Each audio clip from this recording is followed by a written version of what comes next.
Wolf creek 2015 में release हुआ एक साइको किलर स्लाशर हॉरर फिल्म है। ये एक ऑस्ट्रेलियन मूवी है जो रियल लाइफ इवेंट को देखकर बनाया गया है। इस मूवी को कई सारे कंट्रीज में भी बैन कर दिया गया था, लेकिन यह मूवी ऑस्ट्रेलिया की हाईएस्ट ग्रोसिंग R-रेटेड स्लाशर फिल्म है। तो आज की इस वीडियो में मैं आपको वुल्फ क्रीक मूवी का फुल स्टोरी एक्सप्लेन करने वाला हूँ, तो वीडियो को अंत तक जरूर देखिएगा। Now without wasting your time, let's get start today's video.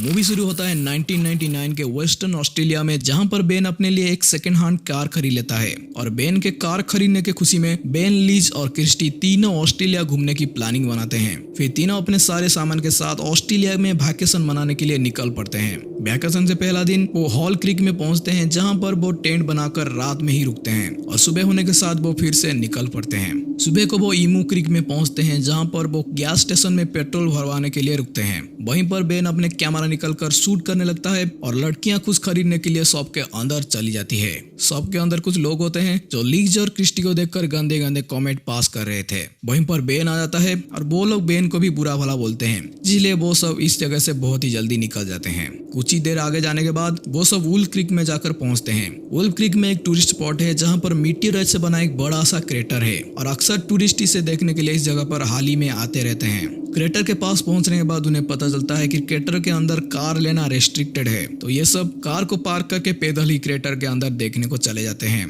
कुछ ही देर तक इस जगह पर घूमने के बाद वो सब रात होने से पहले अपने कार के पास चले आते हैं, लेकिन इस बार उनके साथ कुछ अजीब से चीजें होने लगती है, जैसे कि बेन और लीज की घड़ियां एक साथ ही काम करना बंद हो गया था। लेकिन वो सब इस बात को इग्नोर करके गाड़ी में बैठते हैं। लीज गाड़ी को स्टार्ट करने की बहुत कोशिश करती है, लेकिन गाड़ी स्टार्ट ही नहीं होता है और कुछ ही देर में अंधेरा हो जाता है और वो सब उस कार के अंदर ही फंस जाते हैं। कुछ ही देर में उनको बाहर कुछ लाइटें दिखाई देता है, जिसे देखकर वो सब बहुत ही ज्यादा डर जाते हैं। लेकिन ये लाइट एक गाड़ी से आ रही होती है। ये गाड़ी को मिक नाम का एक बंदा चला रहा था और मिक को देखकर ये सब बहुत ही ज्यादा खुश होते हैं और मिक को अपने कार को ठीक करने की मदद भी मांगते हैं। मिक कहता है कि कार का कॉइल खराब हो गया है और नया कॉइल लगाने के लिए कार को मिक के घर तक ले जाना पड़ेगा, तो ये सब मिक के बात मान जाते हैं और मिक अपने गाड़ी से बेन के कार को टो करके अपने घर तक ले जाता है।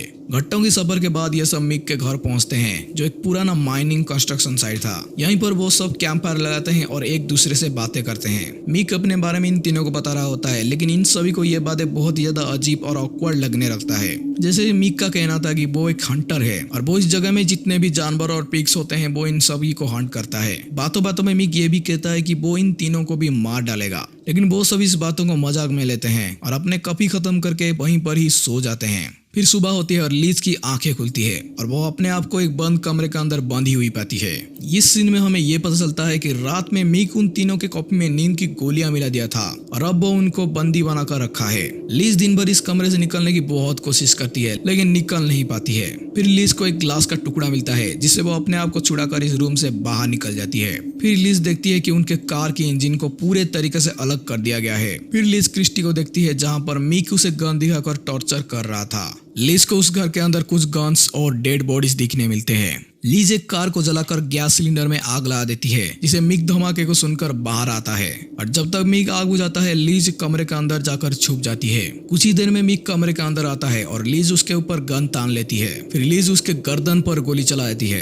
फिर लीज और क्रिस्टी मिक के चाबियों को चुराकर उसे गाड़ी में बैठते हैं, लेकिन मिक अभी तक बचा हुआ था और मिक उनके ऊपर शॉर्ट गन से फायर करने लगता है। जैसे तैसे करके वो इस जगह से निकल जाते हैं, लेकिन मिक अभी तक उनका एक कार से पीछा कर रहा था। आगे जाकर रास्ता खत्म हो जाता है और लीज और क्रिस्टी अपने कार को खाई के नीचे फेंक देते हैं और नीचे जाकर छुप जाते हैं। मिक भी उस जगह पर पहुंचता है और लड़कियों को ढूंढने के लिए वो खाई के नीचे चला जाता है। मिक अपने कार का चाबी अपने साथ ही ले गया था, इसीलिए लीज और क्रिस्टी पैदल ही बहुत दूर तक भाग जाते हैं। क्रिस्टी की हालत बहुत ही बुरी हो गई थी, तो लीज क्रिस्टी को एक जगह पर छुपाकर मिक के घर से एक कार चुराने के लिए चली जाती है, जहाँ पर लीज को बहुत सारे लोगों की ID कार्ड्स, फोटोज और कैमरास मिलता है, जिसमें बेन का कैमरा भी था। लीज बेन का रिकॉर्ड किए गए कुछ वीडियोस देखता है, जिस वीडियो के बैकग्राउंड में उसे मिक की कार दिखाई देता है। इसका मतलब मिक इन तीनों का बहुत ही देर से पीछा कर रहा था और उनके कार को भी मिक ने ही खराब किया होगा। यहीं पर मिक लीज को पकड़ लेता है। लीज अपने आप को बचाने की कोशिश करती है, लेकिन मिक उसकी उंगलियों को ही काट देता है। फिर अपने नाइफ से लीज के बैक पर स्टॉप करके उसे मार देता है।